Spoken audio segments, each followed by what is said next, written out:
بسم اللہ الرحمن الرحیم، السلام علیکم۔ پروگرام بولتا کشمیر کے ساتھ میں ہوں آپ کا میزبان نصیر انور اور آپ دیکھ رہے ہیں شمال نیوز ڈیجیٹل۔ ویورز، گزشتہ دنوں کافی عرصے بعد آزاد کشمیر کی قانون ساز اسمبلی کا اجلاس ہوا اور اس کے اندر کیا فیصلے کیے گئے، اور اس کے ساتھ ساتھ آزاد کشمیر میں جو این ٹی ایس کے حوالے سے جو شور شرابہ ہے، اس کے اوپر بھی آج ہم اپنے پروگرام میں بات کریں گے۔ میرے ساتھ پروگرام میں موجود ہیں سینئر جرنلسٹ اور تجزیہ کار سردار ذوالفقار علی صاحب۔ بہت شکریہ سردار صاحب، آپ نے شمال نیوز ڈیجیٹل کو ٹائم دیا۔ سب سے پہلے میں آؤں گا کہ کافی عرصے بعد قانون ساز اسمبلی آزاد کشمیر کا اجلاس ہوا، اور اس میں سب سے جو اہم بات ہے آج جو آپ نے پروگرام میں کرنا جا رہا ہوں کہ سابق جو وزرائے اعظم تھے ان کو مراعات مل رہی تھی، ان کو آئینی تحفظ دیا گیا، اس کی ضرورت کیوں پیش آئی؟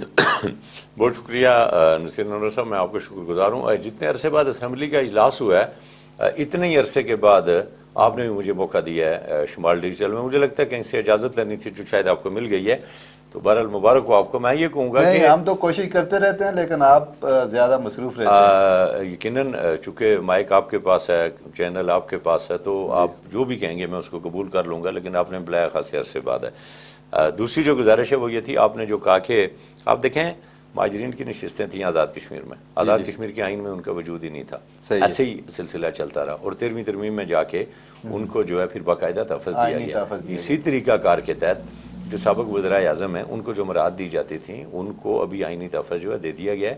اور مراعات ویسے تھیں کیا، یہ ذرا دیکھیں پہلے جو وزیر اعظم تھے نا ان کو گاڑی دی جاتی تھی، کوک دیا جاتا تھا، سیکیورٹی ان کو جو ہے وہ دی جاتی تھی، اس کے ساتھ ان کو جو ہے پینشن دی جاتی تھی، پیٹرول دیا جاتا تھا، گیس دی جاتی تھی گھر کی، اور ٹیلی فون دیا جاتا تھا۔ یہ ساری بہت ساری چیزیں ان کے کچھ اضافہ بھی ہوا ہے ان میں، امارات میں اضافہ ہوا ہے، اور اضافے کے اوپر ہی ایک کیا چیز نئی جو ہے اس میں ایڈ کی؟ دیکھیں ایک تو ان کو جو گاڑیاں تھیں جو وہ یوز کر رہے تھے، وہ گاڑیاں جو ہیں اب مطلب جس لیول کی گاڑی وہ پہلے یوز کر رہے تھے، گاڑیاں ابھی بھی سمجھے ان کے پاس وہی ہیں، لیکن ان کو بہتر کر دیا گیا، اپ گریڈ کیا گیا۔ نہیں، میں اس میں ایک وضاحت کرتا چلوں کہ آزاد کشمیر میں موجودہ حکومت نے آ کے قانون کے مطابق گاڑیاں دینا شروع کی، ورنہ پہلے غیر قانونی تھی۔ میں بتا رہا ہوں نا، پہلے اگر آپ دیکھیں تو میں اگر 17 یا 18 میں ہوں یا 19 میں ہوں،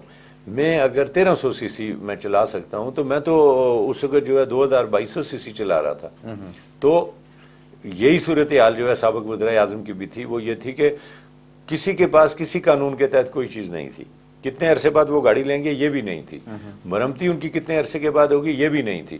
اب کم از کم چیزیں جو ہیں وہ قانون کے اندر آ گئی ہیں۔ آزاد کشمیر کے اندر ایک اور بہت بڑا مسئلہ ہے، ایک گاڑی ہے جب ایک افسر ٹرانسفر ہوتا ہے اور دوسرے افسر کے حوالے کرتا ہے، تو وہ جو آنے والا افسر ہے وہ اس گاڑی کی مرمتی کراتا ہے اور 8-8 10-10 لاکھ لگ جاتا ہے۔ 20 دن کے بعد اگر وہ افسر تبدیل ہو جائے تو آنے والا پھر اس پہ 10 لاکھ لگا دیتا ہے۔ کبھی کسی نے پوچھا کہ یہ 10 دن مہینے میں یا 20 دن میں گاڑی میں اتنا کون سی یہ جو خرابیاں ہیں ان پہ بات کریں گے سردار صاحب۔ جو میرا بنیادی یہی پوزیشن تھی ان کی، سر جی میرا جو بنیادی کوشچن آپ سے، میں نے کہا وزرائے اعظم کی بھی یہی پوزیشن تھی، آپ اس کو قانون کے ایک دائرے میں لے آئیں، اسمبلی کے اندر اس کے اوپر بھی بحث ہوئی ہے۔ مراد لے رہے تھے تو اس کا کوئی باقاعدہ کوئی قانونی مراد، میں نے کہا کہ بالکل اسی طرح تھے جس طرح مہاجر ممبران اسمبلی تھے، اگر یہ غیر قانونی ہے تو وہ بھی غیر قانونی تھے، اگر یہ ٹھیک لے رہے ہیں تو وہ بھی ٹھیک تھے، ان کو بھی سنیں نا، ان کو واپس لینی چاہیے نا مراد، تو پھر ان کو بھی جو فنڈز دیے گئے وہ بھی سارے واپس لیں۔ جب ایک چیز ہو جاتی ہے نا پھر وہ واپس ہونا بڑا مشکل ہوتا ہے، چونکہ انہوں نے کرپشن نہیں کی، ان کو یہ ساری چیزیں ریاست نے دی ہیں، ریاست کو دینی نہیں چاہیے تھی، یہ غلط بات تھی۔ موجودہ حکومت نے ایک اچھا کام کیا ہے۔ یہ ضرورت کیوں پیش آئی، جو کوسچن میرا بنیادی ہے کہ اب ہاں خوبصورت بات کی آپ نے، وہ اس لیے پیش آئی کہ یہ جو پرائم منسٹر ابھی تشریف رکھتے ہیں یہ ہر چیز قانون قاعدے کے مطابق کر رہے ہیں، اور چیزیں جب قانون کے مطابق کر رہے ہیں تو بے شمار چیزیں اور بھی انہوں نے قانون کے مطابق کرنے کی کوشش کر رہے ہیں۔ تو سر یہ کہہ رہے ہیں کہ جب سابق وزرائے اعظم جو ہیں فاروق حیدر صاحب ہیں، تنویر الیاس صاحب ہیں، عبدالقیوم نیازی صاحب ہیں، یا باقی بھی جو ہیں ایک سردار عتیق صاحب کو چھوڑ کے، تو وہ کچھ ان کی اور پرائم منسٹر جو موجودہ پرائم منسٹر انوار الحق صاحب، ان کی کوئی الفاظ کی جو گولہ باری کافی عرصے سے شروع تھی، اس کو ختم کرنے کے لیے نہیں، اس کو ختم کرنے کے لیے نہیں کیا ہے۔ دیکھیں اس میں حاجی یعقوب صاحب کی تو گولہ باری نہیں تھی نا، اور کی چیزیں اس میں نہیں تھیں، اور وہ سلسلہ ابھی بھی جاری ہے، وہ ختم نہیں ہوا۔ آپ نے کہا عتیق صاحب کو چھوڑ کے، میرا کہنا یہ ہے کہ جتنے بھی بران اسمبلی، جو کل ایوان کے اندر بات ہوئی ہے کہ جو سابق وزرائے اعظم اس وقت ایکٹیو اس میں پالیٹکس میں سیاست کر رہے ہیں اور کہیں اور سے وہ مراد اسمبلی کی اس وقت لے رہے ہیں، تو یعنی دوہری مراد ختم ہونی چاہیے، ان کو سنگل دی جانی چاہیے۔ یہ سابق وزیر اعظم کہتے ہیں یا موجودہ کہتے ہیں، دو مراد نہ دیں، اور یہ بالکل ٹھیک بات ہے۔ بس ایک جو ان کو مل رہی ہے، میرا اپنا خیال یہ ہے کہ وہ کافی ہے۔ ایک بندہ 6 دفعہ وزیر اعظم رہے تو اس کو 6 دفعہ جو ہے وہ مراد نہیں دی جا سکتی۔ اچھا سردار صاحب، جہاں پہ اسمبلی میں یہ آئینی تحفظ کے حوالے سے منظوری دی گئی، وہیں پہ جو این ٹی ایس تھا اس کو خاتمے کے حوالے سے بھی جو کچھ فیصلہ ہوا ہے، اس کے حوالے سے بھی کافی شور شرابہ ہے اور لوگوں میں ایک اضطراب پایا جاتا ہے، تو کیا معلومات ہیں آپ؟ دیکھیں موجودہ حکومت، جی بالکل، این ٹی ایس کے حوالے سے میں ایک دو چیزیں کہوں گا کہ تھرڈ پارٹی کو ختم نہیں ہونا چاہیے، بٹ یہ جو اسپیشلی آپ این ٹی ایس کے اوپر زور دے رہے ہیں نا، یہ کوئی اتنے آسمان سے دودھ کے دھلے ہوئے نہیں ہے۔ آزاد کشمیر کے اندر پبلک سروس کمیشن کے اوپر بھی اعتراض آتا ہے، ایون دین میں ثبوت کے طور پہ آپ کو ایک مثال دیتا ہوں، جو اس وقت کے آپ کے ڈپٹی کمشنر مظفر آباد بیٹھے Nadeem Janjua, public service commission pass کر کے، ٹاپ کر کے، گھر چھوڑ کے لاہور جا کے کوئی بزنس کر رہے تھے یا پتہ نہیں کیا کر رہے تھے، اگر مشتاق جنجوعہ صاحب اس وقت کورٹ میں نہ جاتے، اس وقت کوئی 50,000 لاکھ روپیہ دے کے ریکارڈ سرنڈر نہ کراتے، تو ندیم جنجوعہ صاحب آئی ڈی سی نہ ہوتے۔ سوچیں آپ اس بات کو کہ پبلک سروس کمیشن کا یہ حال تھا، جب ہائی کورٹ میں ریکارڈ سرنڈر ہوا، پتہ لگا کہ جو ٹاپر ہے، میں میری گزارش سن لیں، جو بندہ نے ٹاپ کیا ہوا ہے اس بندے کو نوکری نہیں ملی، اور جس نے نہیں کیا، تو این ٹی ایس میں این ٹی ایس کو ایکسیس کرنا بہت آسان ہے۔ این ٹی ایس مین یعنی آپ سمجھ لیں کراچی یونیورسٹی، آپ اپنا ایک سسٹم ایسا بنائیں جو مضبوط ہو، جس کے اوپر لوگوں کو اعتماد ہو، وہ ٹھیک لوگوں کو لے کے آئیں اور اس کے تھرو کریں۔ دیکھیں جس حکومت نے این ٹی ایس کیا، ہمیں اس کی نیت پہ بھی شک نہیں ہے، اس این ٹی ایس کے ذریعے بے شمار ایسے لوگ آئے، ہاں ہوا فائدہ اس کا صرف اتنا ہوا ہے کہ سفارش ختم ہو گئی، لیکن جب لوگوں کو پتہ لگ گیا کہ اس این ٹی ایس میں کون کون لوگ بیٹھتے ہیں تو انہوں نے ان کو اپروچ کرنا شروع کر دیا، اسی وجہ سے تو لمبے عرصے سے یہ بند ہوا ہے۔ ایجوکیشن کے حوالے، دوسری بات ایجوکیشن کے علاوہ جو باقی محکموں میں تھرڈ پارٹی ہونا چاہیے، محکمانہ نہیں ہو سکتی، تھرڈ پارٹی رکھیں اور جو میرٹ پہ آئے اس کو آپ تعینات کریں۔ میں تو نصیر صاحب ایک اور بات کہہ رہا ہوں، میں ایک اور بات بھی کہہ رہا ہوں کہ جو کوٹا ہے، کوٹا ہمیشہ نالائق لوگوں کے لیے ہوتا ہے، کوٹا رکھ کے آپ نالائق لوگ پیدا کرتے ہیں۔ آپ کے خیال سے میں کہتا ہوں لو کوٹا، میں کہتا ہوں آپ نے اچھے افسر لانے، آپ اوپن میرٹ رکھیں بھائی، جو کمپٹیشن میں آزاد کشمیر پوری ریاست آپ کی ہے، آپ پوری ریاست دیکھیں، میڈیکل میں ہمارے سامنے کئی بچے رہ گئے ہیں، 700 والا بچہ چلا جاتا ہے اور 950 والا رہ جاتا ہے، چونکہ اس ڈسٹرکٹ کا کوٹا ختم ہو جاتا ہے۔ کئی مثالیں اس کی ایسی ہیں، 800 والا رہ جاتا ہے۔ کئی لڑکے آپ کے جو جنرل ٹیسٹ انٹرویو ہوتے ہیں، اس میں شاید ان کی پوزیشن جو لگے ہوئے ہیں ان سے وہ شاید 70% پہ لگے ہوں، اور جو نہیں لگ سکے وہ 95 پہ نہ لگے ہوں، چونکہ ڈسٹرکٹ کا کوٹا ہے۔ جی اگر آپ اس کو ختم نہیں کر سکتے، کوئی بہت بڑی مجبوری ہے آپ کی۔ دیکھیں کوٹا ہونا چاہیے بہت چھوٹی، نائب قاصد، چوکیدار ہو گیا، کوئی اس طرح کی چھوٹی چھوٹی اسمبلیوں پہ یونین کونسل یا تحصیل سے باہر جو نہیں جا سکتے۔ اپر لیول پہ کون سا کوٹا سر؟ کوٹا بنا کے تو آپ نے ریاست کے اندر تمام نائل بیوروکریسی پیدا کی ہے، یہ کوٹے کی پیداوار ہے۔ نائل لوگ، میری گزارش سنیں، آپ کو اس کو کم از کم کچھ نہیں کر سکتے تو ایمان کا آخری درجہ یہ ہے کہ اس کو ڈویژن پہ لے آئے۔ دوسری بات جو ماہرین کا کوٹا ہے اس کو بھی ریوزٹ کرنے کی ضرورت ہے۔ صحیح، ساری ساری چیزوں کو آپ ریوزٹ کریں، مشترکہ کوٹا بنائیں، اس کوٹے کے اندر لوگوں کو لے کے آئیں، آپ کو اچھا سٹاف ملے گا آزاد کشمیر کے اندر۔ دوسری بات این ٹی ایس کی آپ نے ایک بات کہی ہے، مجھے یہ بتائیں سردار صاحب، میری گزارش سن لینا، اسی پہ میں بات کر رہا ہوں۔ این ٹی ایس کا ایک خاص جواب دینے لگا ہوں۔ شاہ غلام قادر صاحب اور فاروق قادر صاحب چلے گئے عدالت میں کہ این ٹی ایس کو ختم نہیں ہونا چاہیے۔ میرا سوال یہ ہے کہ دونوں اسمبلی کے اندر ہیں، وہاں قرارداد کیوں نہیں لے کے آتے؟ حکومت کا حصہ ہیں، ان کی پارلیمانی پہ کیوں نہیں کرتی؟ ہائی کورٹ میں یہ بار بار جانا یہ بالکل مناسب بات نہیں ہے کہ جج جو ہیں وہ ہر دفعہ ہر چیز فیصلہ کر کے دیں۔ تو پھر آپ ایسا کریں کہ ان ججوں کو اختیار دے دیں ٹرانسفر میں، وہ سارا کچھ کریں، وہ تو میرٹ پہ کر دیں گے سارا کچھ۔ تو جو قانون ساز اسمبلی کا کام ہے وہ آپ کو وہاں نہیں لے کے جانا چاہیے تھا، عدالتوں میں کیوں لے کے جائیں؟ عدالت نے یہی، اسی لیے تو وہ پھر اس پہ کوئی پذیرائی خاص نہیں ہوئی ہے نا، اسی وجہ سے نہیں ہوئی ہے نا کہ کورٹ کا بھی یہ خیال ہے کہ جناب آپ جب اسمبلی میں بیٹھیں، جب آپ نے قانون سازی کرنی ہے، آپ وہاں پہ بات کریں متعلقہ فورم کے اوپر۔ کل شاہ غلام قادر صاحب نے بھی اس حوالے سے بڑا جو ہے تفصیلی پریس کانفرنس کی ہے سینٹرل پریس کلب مظفر آباد میں، اور انہوں نے حکومت کی جو ہے ہر طرح کی سپورٹ کرنے کا بھی اعلان کیا ہے۔ تو ایک طرف فاروق حیدر صاحب، طارق فاروق چودھری صاحب، نون لیگ کی جو مرکزی قیادت ہے وہ اس وزیر اعظم کے اگینسٹ چل رہے ہیں. دوسری جانب جو صدر جماعت ہے مسلم لیگ نون کے, تو وہ ہر طرح کی جو ہے وہ سپورٹس اور اس طرح کی بات کر رہے ہیں. صدر جماعت جو ہیں صدر جماعت جو ہیں وہ پیپلز پارٹی کے ہوں یا نون لیگ کے ہوں, وہ چونکہ فرینچائز کے صدر ہیں. فرینچائز کا کام یہ ہوتا ہے کہ جو اوپر سے حکم ہے اس کو فالو کرنا. فرینچائزی جو ہوتا ہے وہ خود سے فیصلہ نہیں کر سکتا کسی چیز کا. سن لینا, یہ سینئر نائب صدر ہیں طارق فاروق چودھری صاحب, تو وہ حکم کی عدولی کر رہے ہیں. ہاں وہ کر سکتے ہیں نا, دیکھیں وہ کر سکتے ہیں نا. نہیں بیسک کام صدر کا ہے, بیسک کام یہ صدر کا ہوتا ہے نا. باڈی کے اندر بیٹھے ہوئے لوگ یہ بات کر سکتے ہیں. حکم جو آتا ہے نا, حکم جو آتا ہے نا, نہیں حکم جو ہے وہ پریزیڈنٹ کو آتا ہے. مثلا مجھے ایک بات بتائیں, فاروق حیدر صاحب کیا سابق صدر جماعت ہیں, آپ کے آفس میں اگر کوئی دوسرا سینئر ہے وہ آپ سے جونیئر ہوگا, ٹھیک ہوگا, تو وہ کسی چیز سے اختلاف کر سکتا ہے, بٹ پالیسی آپ نے دینی ہے, حکم چیف ایڈیٹر کا آپ نے لینا ہے, کیونکہ ایڈیٹر آپ ہیں. نہیں, اس کا مطلب ہے کہ جو انوار الحق صاحب کی جو حکمت عملی ہے وہ کامیاب رہی ہے. ان کو سیاست نہیں, انہوں نے ایک بات کہی ہے, شاہ غلام قادر سے ہم نے ایک جملہ کہا ہے کہ ہمیں حکم دیا گیا کہ آپ نے حکومت میں شامل ہونا ہے تو ہم اس میں شامل ہیں, اور جب تک میاں صاحب چاہیں گے اس میں شامل رہیں گے. یہ بات بھی باعث غور ہے. سوال یہ پیدا ہوتا ہے کہ ہر بات ان کے ذمہ بھی نہیں ڈالنی ہوتی. آپ کو یہ بعض دفعہ نا کچھ چیزیں اپنے اوپر بھی لینی ہوتی ہیں کہ یہ ہم نے فیصلہ کیا اور پھر اوپر والوں کو آگاہ کر دیا, ورنہ لوگ یہ سمجھیں گے کہ آپ صرف حکم کے غلام ہیں.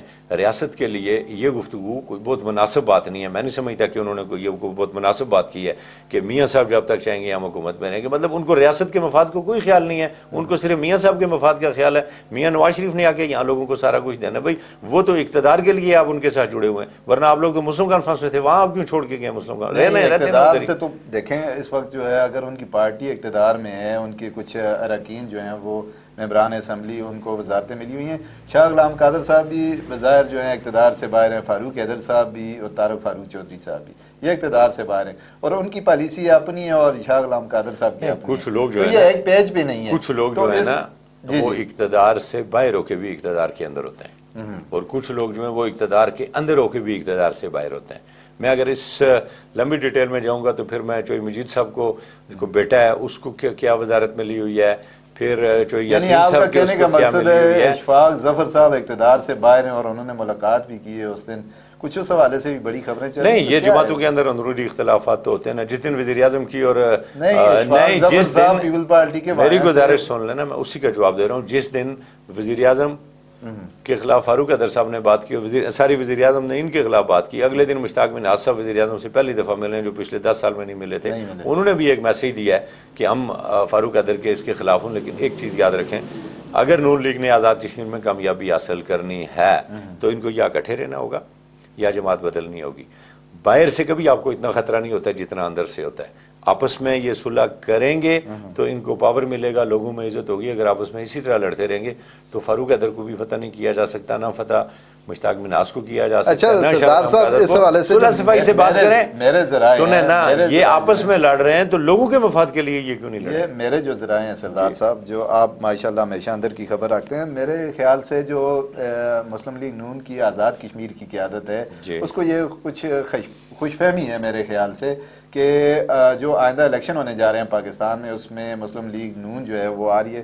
جیسا کہ الیکشن کے بارے میں کہا جا رہا ہے کہ یہ پہلا الیکشن ہے جس کے ریزلٹ جو ہیں سب کو پتہ ہیں, اور وہ ڈیفینیٹلی یہاں پہ بھی اثر انداز ہوگی. اور یہ ان کی آپس میں کوئی وزارت عظمیٰ کے حوالے سے فیچر میں جنگ چل رہی ہے ان کے اندر, کوئی درمیان یہ چیزیں نہیں ہیں ان کے درمیان جس کی وجہ سے یہ ایک پیج پہ نہیں ہے. بالکل یہ ساری چیزیں ہیں, لیکن یہ تو اس وقت کی بات ہے. اچھا ان کے درمیان جنگ ماحول تو آپ سمجھتے ہیں, مقصد ہی کوئی نہیں نا, خود بھی صافتی سیاست میں بڑے داؤ پیچ کے, یہ لڑائی کا مقصد ہی نہیں ہے نا جی. تو یہ پلاننگ جو ہے وہ پہلے ہی 4 مہینے پہلے غلط ہے, غلط سوچ رہے ہیں. اگر سیاستدان یہ سوچ رہے ہیں تو ان کی غلطی ہے. یہ اس لیے کہ جب حکم آنا ہے تو پھر آپ کو کیا ٹینشن ہے, جس کا حکم ہے وہ بن جائے گا. یہ خواہش اور سر ماحول آزاد کی خواہشات پہ کون پابندی لگا سکتا ہے؟ میں اگر دیکھنا شروع کر دوں, میں اعظم بننے کے خواب دیکھنا شروع کر دوں, آپ بھی یہ سوچیں کہ عوام حکومت پاکستان کو یا میاں نواز شریف کو یا بلاول بھٹو ان کو آزاد کشمیر کے ان سارے لیڈروں کے نام بھی آتے ہوں, نہیں آتے. آپ یہ مت سوچیں کہ اس وقت وہ آزاد کشمیر کے اوپر توجہ دے رہے ہیں اور سارا یہاں کا وہ جس وقت آئے گا وہ کسی ایک کو کہیں گے. جا رہی ہے نا سر, ایک ادھر سے میسج کیا ہے, اور وہ جو نئی جماعت بن رہی تھی آزاد کشمیر میں, اور پھر میاں صاحب کے کہنے پہ سب کچھ وہ کہتے ہیں پروگرام تو بڑھ گیا, وہ تو یہاں جماعت بنانے کا پروگرام بھی بڑھ گیا. کیا کہتے ہیں؟ نہیں, جماعت بنانے کا دیکھیں, میں نے آپ ہی کے پروگرام میں کہا تھا کہ جماعت نہیں بن رہی. آپ ہی نے ترجمان حکومت ماجد صاحب ان کا پروگرام کیا اور انہوں نے کہا جماعت بن رہی ہے. یہ تو آپ بتائیں نا کہ آپ نے پھر نہیں, آپ کی دیکھیں نا, آپ نے کہا تھا آپ کے تو بڑے نہیں, میں نے کہا مستند ذرائع جی ماجد صاحب سے زیادہ نہیں, ماجد خان سے زیادہ طاقتور اور مستند ذریعہ کون سا ہے؟ ذرا بتا دینا, ہمارے سننے والے بھی ذرا کلیئر ہو جائے نا کہ کس وجہ سے جماعت نہیں بنی. اس لیے نہیں بنی کہ اس کا وارث پاکستان میں کوئی نہیں تھا. نہیں, میں صحیح بتا رہا ہوں. دیکھیں نا, آزاد کشمیر میں ہم لوگ اسلام آباد سے محبت کرتے ہیں, پتہ ہے آپ کو. بے شک وہ اسلام آباد سے سنیں, اسلام آباد سے ہم اتنی محبت کرتے ہیں کہ جس کی وہاں حکومت ہو ہم اس کو ووٹ دیتے ہیں, اور ہمیشہ ایسا ہی ہوا ہے. یہ کوئی دباؤ نہیں کرتے ہم اسلام آباد سے محبت کرتے ہیں. اس لیے ہم جس کی بھی اسلام آباد میں گورنمنٹ ہو, آزاد کشمیر میں پیپلز پارٹی ہو, وہاں تو یہاں پیپلز پارٹی بنتی ہے, وہاں پہ نون لیگ ہو, یہاں نون لیگ بنتی ہے. ایسا ہی ہے نا. محبت کا تقاضا یہ ہے سردار صاحب, محبت کا تقاضا یہ ہے کہ یہ جو آپ بنا رہے تھے سر, یہ جو آپ بنا رہے تھے, اس کا وہاں پہ کون ہوتا؟ نون لیگ پہلے سے موجود ہے, پیپلز پارٹی یہاں پہلے سے موجود ہے, پاکستان میں بھی. یہاں پہ بھی یہ مسلم کانفرنس کا وہاں پہ کون ہے؟ کس کا مسلم کانفرنس جو ریاستی جماعت؟ دیکھیں, مسلم کانفرنس تو ہمیشہ سے جو ہے وہ اسٹیبلشمنٹ کی جماعت رہی ہے. تو سر یہ بھی ان کے وارث بھی ہو سکتے تھے, لیکن میاں صاحب تھے نا, میاں صاحب تھے نا ان کے وارث. اب میاں صاحب کے ساتھ چلے گئے. یہ آزاد کشمیر کی جو لیگی قیادت ہے, انہوں نے میاں صاحب کو پروگرام جو ہے پیغام کنوے کیے کہ یہاں پہ جو جماعت بن رہی ہے تو وہ مسلم لیگ نون کے مقابلے میں بنائی جا رہی ہے. تو پھر میاں صاحب نے جماعت تو سنیں نا, جماعت تو ایسے تو جماعت جو استحکام پاکستان پارٹی ہے وہ تو بن چکی ہے نا, اس کو تو میاں صاحب نہیں روک سکتے, وہ آزاد کشمیر میں بھی بننے. سر آپ ماہر قانون بھی ہیں ماشاءاللہ صحافت کے ساتھ ساتھ, تو یہ جو کون سی جماعت کی حکومت ہے, ادھر سے عدالتی فیصلہ بھی آیا ہوا ہے, تو جماعت بنانا تو ضروری تھی. ممبران اسمبلی کو کسی جہاں پہ سابق وزرائے اعظم کو آئینی تحفظ دیا گیا, تو یہاں پہ بھی ضروری نہیں ہے, آئینی حکم نظر نہیں آتا آپ کو؟ نہیں, تو یہ کسی جماعت میں شامل ہو جائے نا, ضروری ہے کہ نئی جماعت بنائے. جو جماعتیں پہلے سے موجود ہیں, آپ کیوں تقسیم کرنا چاہتے ہیں لوگوں کو؟ کسی جماعت میں شامل کر رہے ہیں, تو تقسیم ہی ہے نا, ایک اور نئی جماعت بنا لو. وہ پہلی 150 ووٹر کی جماعت ہے یار, کسی بڑی جماعت. اینڈ کی جو مسجد ہے وہ اس کے بنانے کے ہرگز قائل نہیں ہے, لیکن جو حالات سیاسی حالات نظر آ رہے ہیں, جو اچھا اوکے, مجھے آپ بتا دیں نصیر انور صاحب, آپ بڑے سینئر جرنلسٹ ہیں, جماعت کو لیڈ کون کرے گا؟ وزیر اعظم صاحب کریں گے لیڈ. سر وزیر اعظم صاحب جو ہیں ان کا کبھی بھی سیاسی مزاج نہیں رہا. جماعت کو چلانے کے لیے سیاسی مزاج چاہیے ہوتا ہے. یعنی آپ کے مطابق ان کو جو ہے وہ عوامی جو ہے وہ نہیں. سر میں معذرت کے ساتھ مجھے جو انوار صاحب ہیں نا, اللہ تعالیٰ نے ان کو بڑی اچھی شکل و صورت اور سارا مطلب بہت اچھا دیا ہے, لیکن مجھے یہ چودھری صحبت صاحب کے بیٹے سے زیادہ ان میں عکس جو ہے نا ایک جنرل کے بھائی کا نظر آتا ہے, ریٹائر جنرل کے بھائی کا نظر آتا ہے. ٹھیک ہے, ان کا مزاج سیاسی جماعت چلانے والا نہیں ہے. میں یہ نہیں کہتا وہ بہت لائق آدمی ہیں, بٹ سیاسی جماعت چلانے کے لیے صرف اہلیت نہیں چاہیے ہوتی, صبر, حوصلہ, برداشت, عمل مزاجی, سب کچھ چاہیے. سردار صاحب ایک اور جو ہے سوال آپ سے کہ آپ کی سیاست پہ بڑی گہری نظر ہے جی. کابینہ میں جو ہے رد و بدل کا کوئی امکان ہے؟